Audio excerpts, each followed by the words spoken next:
Mister Nizami, আপনি আপনার বক্তব্যের চতুর্থ কথায় ৭১ জামাতের ভূমিকাকে অজুহাত বানিয়ে তারা এখনো অপবাদ দিয়ে যাচ্ছে, অথচ বাংলাদেশ একটি স্বাধীন রাষ্ট্র হিসেবে কায়েম হবার পর জামাতে ইসলামী স্বাধীনতার ব্যাপারে সবচেয়ে বেশি আন্তরিকতার পরিচয় দিচ্ছে। আপনি বলছেন জামাতে ইসলামী স্বাধীনতার ব্যাপারে রাষ্ট্র কায়েম হবার পর ৭১ জামাতের ভূমিকাটা কি ছিল?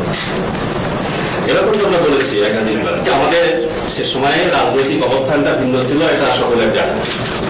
কিন্তু আমরা বাংলাদেশের বাস্তবতা মেনে নিয়ে এখানে বাংলাদেশের স্বাধীনতা সর্বত্রের হেফাজতের জন্য আন্তরিকভাবে প্রচেষ্টা চালাচ্ছি। এই দেশকে একটি আধুনিক প্রধান রাষ্ট্রে পরিণত করার জন্য আমরা চেষ্টা করে যাচ্ছি। আপনি বলেছিলেন, আবার বলছি যে ৭১ সালে ভিন্ন প্রেক্ষাপটে দেশের জনগণ পাকিস্তান থেকে আলাদা হওয়াকে স্বাধীনতার জন্য প্রয়োজন মনে করেছে। আপনারা প্রয়োজন মনে করেছিলেন কিনা? আমাদের অবস্থান তো ভিন্ন ছিল, সকলে জানে, কিন্তু জনগণ যেটা মনে করেছে, যেটা বাস্তব, সেটাকে আমরা মেনে নিয়েছি।